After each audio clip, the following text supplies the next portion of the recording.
Bon, on va reprendre la conversation là où on l'avait laissée. C'était quand? Fin juillet, après le 14 juillet. J'ai toujours pas fait ma rentrée médiatique. J'ai fait ma rentrée parlementaire. J'ai fait ma rentrée des classes aussi avec mes gosses. Mais pas ma rentrée médiatique et même pas ma rentrée YouTube. Pourquoi? Parce que, tu sais, c'est comme si tu devais revêtir un masque quand tu redeviens un personnage public. Et je suis allé vérifier, persona, en latin, ça veut dire masque. C'est le masque que mettaient les acteurs pour crier plus fort. Donc il faut redevenir un acteur, refaire son numéro. On est sans doute là parce qu'on a un côté cabot, faut pas le nier, mais enfin, tu sais, même quand je vois tomber un truc, Google Alerts, je sais, j'ai un truc comme ça, une alerte Google quand il y a mon nom dedans, et puis d'autres sujets, mais mon nom, et quand je vois Google Alerts Ruffin, je me dis, oh là là, qu'est-ce que c'est, qu'est-ce que j'ai encore raconté comme connerie. Donc voilà, faut remonter sur le ring. Bon, et puis il y a autre chose, c'est que je viens de terminer la relecture là, des épreuves d'un bouquin sur l'écologie la lutte des classes, rouge et vert, qui s'intitule Il est où le bonheur? Et donc voilà, je me suis consacré à ce temps où tu réfléchis avant de livrer une parole publique. Fin juillet, je pense que la dernière actu qu'on avait faite, c'était le CETA. Donc le traité entre le Canada et l'Europe, qui concerne entre autres la viande. Et en allant courir, après ça, je me suis dit, mais au fond, on a gagné. Je sais, ça peut paraître un peu bizarre de dire ça, mais je me suis dit, c'est vrai en fait. Pourquoi? Parce que d'abord, ils ont gagné ras du cul. Je crois que c'est 244 voix contre 213. Je peux vérifier, mais c'est vraiment à quelques dizaines de voix près. Ça veut dire que sur un accord de libre-échange avec le Canada, qui est quand même un pays proche de nous, en partie francophone, on a de la sympathie évidente pour les Canadiens, leur modèle social, il y a des traits communs. Même pour un accord avec le Canada, ça passe ras du cul. Pourquoi? Parce que pendant le temps de cette bataille-là, on a réussi à les prendre des deux côtés. On a réussi à les prendre des deux côtés dans la rue. On le voyait, il y avait des manifs le même jour, mais pas au même endroit. Il y en avait parfois aux Invalides et au Palais Bourbon, c'est-à-dire des deux côtés de l'Assemblée, avec d'un côté les écolos, attaques et ainsi de suite, et de l'autre côté, c'était la coordination rurale ou la FNSEA, les jeunes agriculteurs qui manifestaient. Et dans l'hémicycle aussi, ils ont été pris des deux côtés, en tenaille, pour ainsi dire, entre la gauche et la droite. Il n'y avait que les marcheurs au milieu qui étaient un peu écrasés. Il y en a certains qui ont eu piscine ce jour-là, ils ne pouvaient pas venir voter. Il y en a d'autres qui se sont courageusement abstenus. Et puis, bon voilà. Et au fond, je pense que c'est une victoire parce que c'est le dernier accord qui peut passer par le Parlement. Le prochain, si c'est avec le Brésil, le Mercosur, ça ne passera pas. Il y aura une majorité de non. Et ils le savent en face. C'est pour ça que peut-être qu'en revanche, la prochaine fois, ils feront ni référendum, ni Assemblée, ça c'est possible. Mais je pense que par l'Assemblée, c'est la dernière fois que ça passe. Ça veut dire que leur monde, leur mondialisation, elle est à bout de souffle. C'est la fin. C'est la fin d'un cycle, c'est la fin d'un cycle. D'ailleurs, c'est comme ça qu'on appelait les accords de Laurie Ground et tout ça. C'était des cycles du GATT pour les accords commerciaux. Et bien là, je pense qu'on est en fin de ce cycle-là. Maintenant, il faut absolument que de ce détachement de cette mondialisation-là, nous, on ait quelque chose à proposer. En fin de compte, c'est la question qui a posé, je pense, en ce moment. Je n'ai pas mis ça dans cet ordre-là, mais tant pis, allons-y. C'est la question de l'issue politique. C'est-à-dire qu'on voit qu'il y a des mouvements sociaux dans tous les sens. Tu as les urgences, tu as la jeunesse pour le climat, tu as encore des gilets jaunes. Enfin, tu vois, il y a quelque chose dans le pays. Il y a une colère sociale qui reste là, il y a une inquiétude environnementale évidente, et il y a la conviction que ce n'est pas ce pouvoir-là qui va apporter les réponses. Mais en revanche, il n'y a pas d'autre issue politique. Ce qui fait qu'on peut jouer à faire du saute-lutte comme ça de une à une. Ou alors on peut regretter qu'il y ait l'organisation par la présidence de duel Macron-Le Pen. Mais nous, pour l'instant, on est condamné à faire de la figuration, de l'animation autour de ça. Et donc se pose pour nous vraiment la question de l'issue politique. Quelle issue politique on a à offrir? Je viendrai au procès de la FI plus tard, mais il est évident que cette histoire de procès est quelque chose qui nous bouche un horizon. Et qui fait que j'espère que maintenant, on va réfléchir à quelle issue politique on a à proposer. Est-ce qu'on va être majoritaire à nous tout seuls? Est-ce qu'on a des alliances? Quelles sont les limites de nos alliances? Moi, je pense que par exemple, autour des questions sur l'écologie, il faut demander est-ce qu'il y a un accord pour rompre avec un triptyque? C'est mondialisation, concurrence, croissance. Il faut rompre avec, toujours un peu sur le même thème. Pour la première fois, il y a eu une loi que j'ai votée à l'Assemblée nationale et qui est entrée dans ma réalité. Oui, un midi, Ambre, ma petite de 8 ans, revient là et me dit Papa, ce midi à l'école, il y a quelqu'un qui est venu et qui nous a dit bon, aujourd'hui, vous allez avoir un repas végétarien. Je dis ah ouais, c'est ça. On a voté ça en effet dans la loi alimentation l'année dernière. Bon, j'ai voté pour ça, j'ai voté contre la loi, mais j'ai voté pour cette partie de la loi. Et en même temps, je vais te dire la vérité, j'ai voté avec une inquiétude, une espèce de contradiction entre le parlementaire à l'Assemblée et le père que je suis. Parce que ma fille est une bouffeuse de barbac. C'est vrai, elle aime la viande, tu vois. Bon, et donc, et les légumes, elle a un contact difficile avec le verre.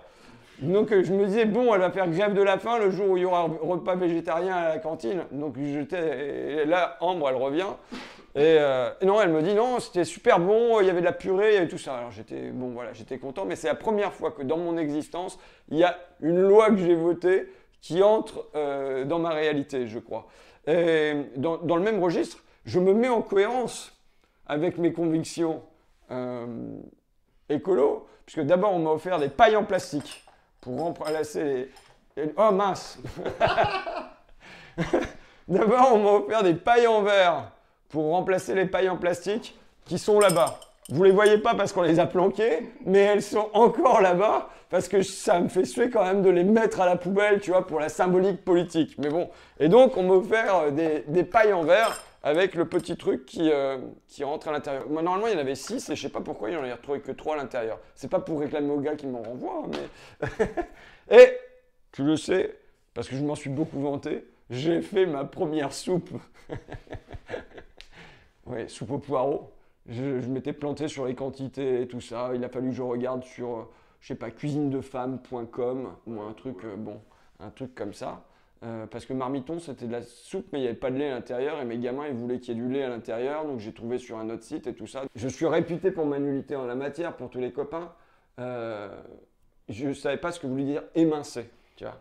Il a fallu que j'aille regarder dans le dictionnaire. Bon, heureusement, il y avait une vidéo qui allait avec pour m'expliquer un peu le truc, quoi. Donc voilà, tu vois, je me mets en cohérence. Je suis en cohérence déjà sur les transports. Il n'y a qu'un truc sur lequel j'estime ne pas être en cohérence du tout, c'est mon rythme de vie. Parce que je pense que dans la société à venir, il faut ralentir.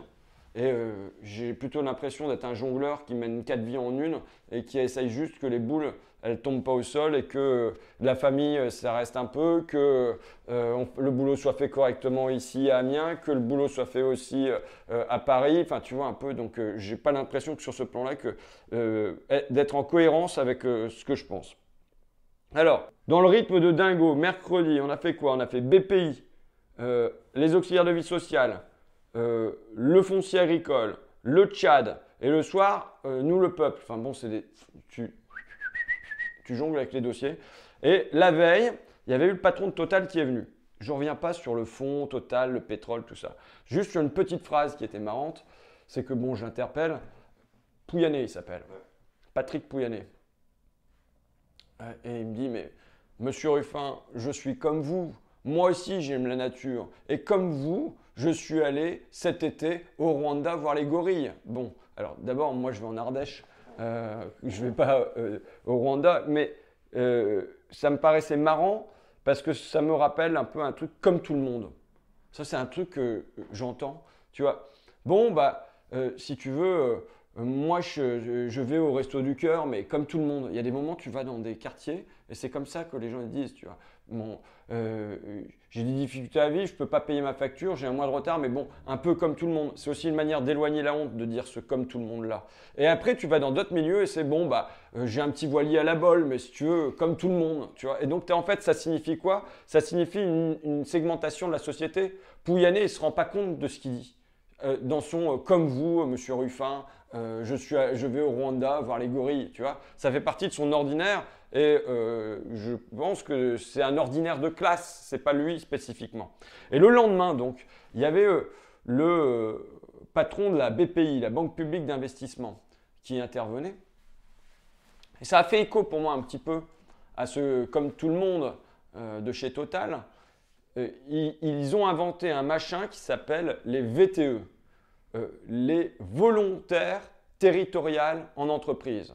Et ça fait écho, si tu veux, au VIE, au volontaire international en entreprise. Le VIE, je ne connais pas bien, hein, mais c'est des contrats pour inciter les jeunes hyper diplômés, tu vois, des grandes écoles, à aller vendre des trucs à l'international pour les grosses boîtes, quoi. Et bien en fait, comme ils ont du mal à recruter à Clermont-Ferrand, à Riom, dans tous les bleds, les boîtes, et bien là, ils ont inventé le volontaire territorial en entreprise. C'est-à-dire que aller pour nos élites en région, c'est aussi des paysans, et peut-être plus des paysans que d'aller à Singapour. D'ailleurs, c'est l'exemple qu'il a dit. Il a dit, pour les diplômés des grandes écoles, le patron de la PPI a dit ça, ils vont plus volontiers à Singapour qu'à Saint-Omer. Tu vois, finalement, culturellement, socialement, les gens qui vont rencontrer à Saint-Omer sont peut-être plus éloignés que l'élite internationale dans laquelle ils baigneront à Singapour. Et ça dit quelque chose sur le décrochage de l'élite à l'égard de la nation. Et ça, c'est vrai pour le sommet, je le dis souvent, tu sais, ceux qui prévoient déjà leur exil climatique en Norvège, en Scandinavie ou bien en Nouvelle-Zélande. Bon. Mais c'est vrai aussi, tu vois, pour les diplômés des grandes écoles qui, au fond, se sentent plus appartenir à une élite internationale qu'au cœur du pays. C'est un peu comme dans le bouquin de Glucksmann, là, Les enfants du vide. À un moment, il a cet aveu honnête où il dit, finalement, moi, je me sens plus chez moi à New York qu'en Picardie. Et je trouve qu'il y a une honnêteté chez Glucksmann, ça n'enlève rien à son décrochage social que je sens, tu vois. Mais il y a une honnêteté de le dire, et je pense que c'est caractéristique, c'est un trait caractéristique des élites de notre époque, qui est vraiment hyper important que ce décrochage, ceux qui dirigent les pays ont décroché du pays. Mais massivement, c'est pas juste « Ah, Macron ». Macron est une expression d'une appartenance de classe, quoi. Donc, il faut leur remettre les pieds sur terre, quoi. Bon, alors, si le VTE, s'il faut leur donner plus de pognon, parce que c'est bien ça, c'est que pour les inciter à aller à Clermont-Ferrand, il faut donner plus de pognon aux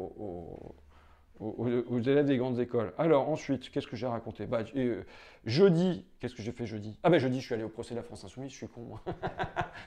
Donc, je suis allé au procès de la FI à Bobigny. Alors, mur de caméra, de micro, de tout ça, j'aime pas parler dans ces moments-là. Tu sais, j'évite la salle des 4 colonnes, je suis pas bien, je cherche à me faire mon petit trou pour passer par en dessous. Pourtant, j'ai quand même des trucs potentiellement à répondre, quoi. J'aimerais leur retourner la question. Tu sais, quand ils disent Mélenchon, est-ce qu'il crie trop fort? J'ai lu un papier là de Geoffrin, donc dans Libération, qui dit où sont les preuves que ça a été envoyé par le ministère de la Justice, le lien avec l'Élysée, est-ce que vous avez des courriels, est-ce que vous avez tout ça? Bon. Juste quand il y a 17 perquisitions le même jour, 17 perquisitions dans un parti d'opposition, à l'aube, est-ce que ce n'est pas un souci pour la démocratie? C'est tout. Je veux juste poser cette question-là aux journalistes. Est-ce que ça apparaît pas comme étant un souci pour la démocratie quand il y a le démantèlement dans la même journée d'un parti comme si c'était une bande organisée, tu vois? Moi, je le dis franchement, ça serait arrivé aux Républicains, j'aurais protesté. Et j'aurais protesté parce que c'est le démocrate qui est blessé en moi, sans doute avec encore plus de force, parce que quand tu es mis en cause directement, quand ce sont tes copains, tu te défends moins bien que quand c'est l'autre que tu peux défendre, tu vois. Donc, bon, et par ailleurs, je suis sûr, moi, que si jamais demain, il y avait 17 perquisitions à Libération, chez les actionnaires de Libération, chez le PDG de Libération, chez Laurent Geoffrin, chez ses principaux rédacteurs, s'il y en avait 17 d'un seul coup comme ça, ils crieraient comme des gorées à la liberté de la presse et à la dépendance de la justice à l'égard de politique, et ils auraient raison sans doute, tu vois. Mais je pense que là, quand il y a la décision de balancer avec crédit limité, parce que la justice, elle a quand même des crédits limités en général. Elle fait petit à petit comme elle peut avec ses moyens. D'un seul coup, on lui donne crédit limité pour débarquer dans 17 Barak en même temps à l'aube, ça veut dire qu'il y a un choix et qu'il y a quand même un choix politique. Donc voilà, ça c'est la première chose. Ensuite, je voulais raconter une anecdote. Je l'aurais bien raconté, journaliste aussi. J'ai demandé un ministère à Macron. Je suis allé le voir à l'Élysée et je lui ai demandé le ministère du pétrole. Macron m'a dit, mais attends, qu'est-ce que tu racontes? En France, il n'y a pas de pétrole. Je lui dis, et alors? Il y a bien un ministère de la justice.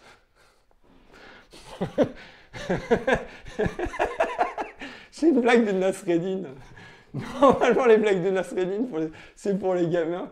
Mais bon, je la prends, tu vois, je la remets à ma sauce.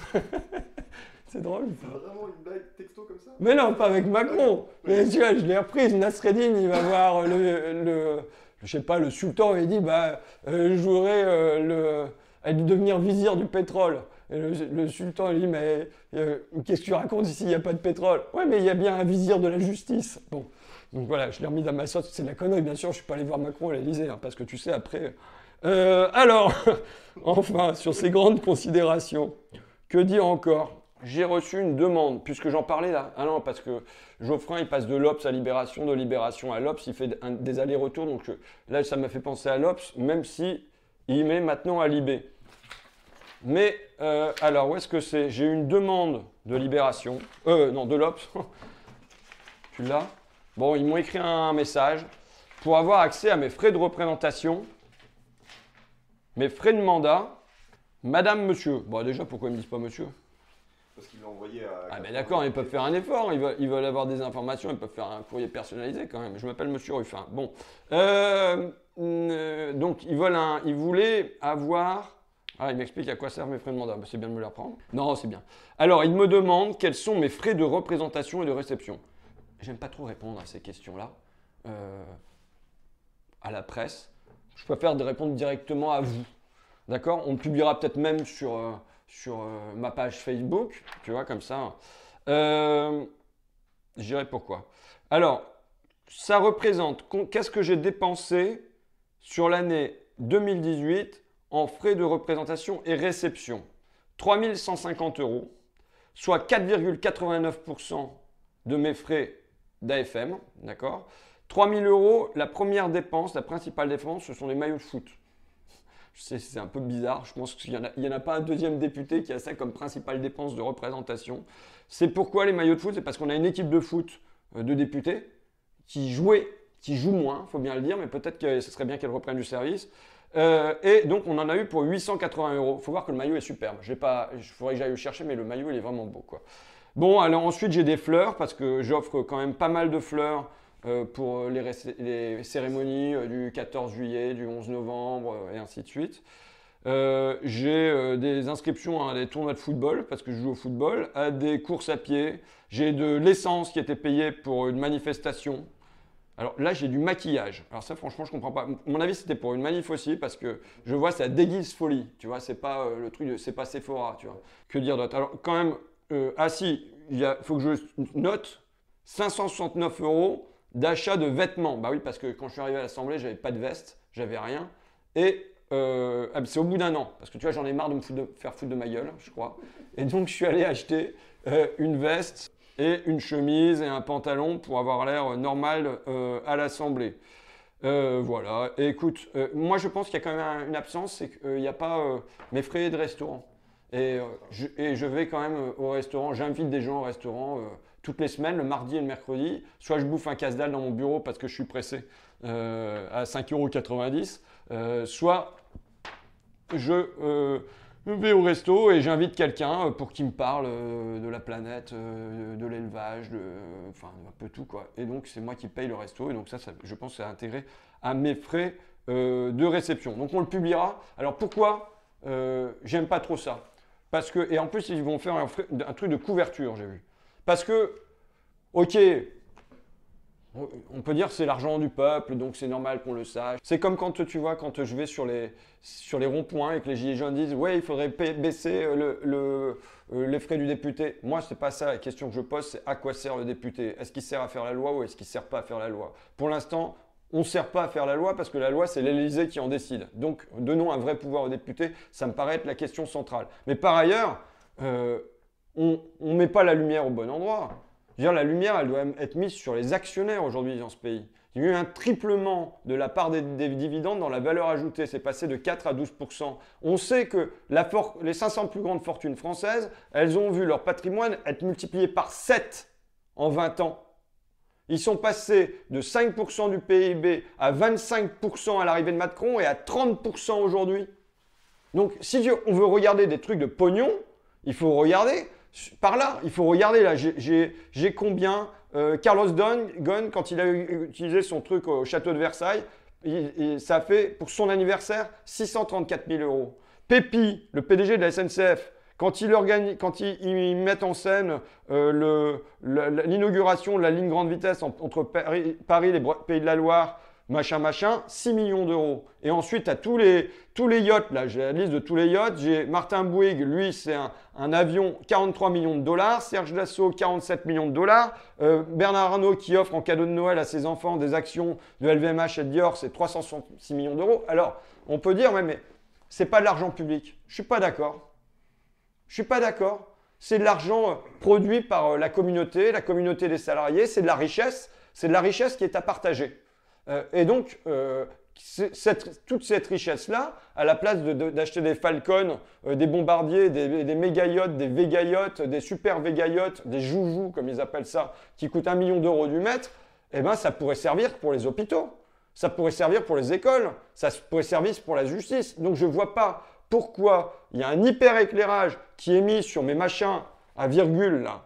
Je suis d'accord pour les montrer, on va les rendre publics, on ne va pas seulement les envoyer à l'Obs, mais combien il va y avoir de couverture de l'Obs cette année sur le délire des grands patrons, sur l'argent accaparé par les actionnaires? Comment ça se fait que là, on a vu le patron de Total, 10 milliards d'euros pour les actionnaires en rachat d'actions, en dividendes et tout ça. Je crois qu'il m'a dit que le total des salaires chez Total, c'était 20 milliards d'euros.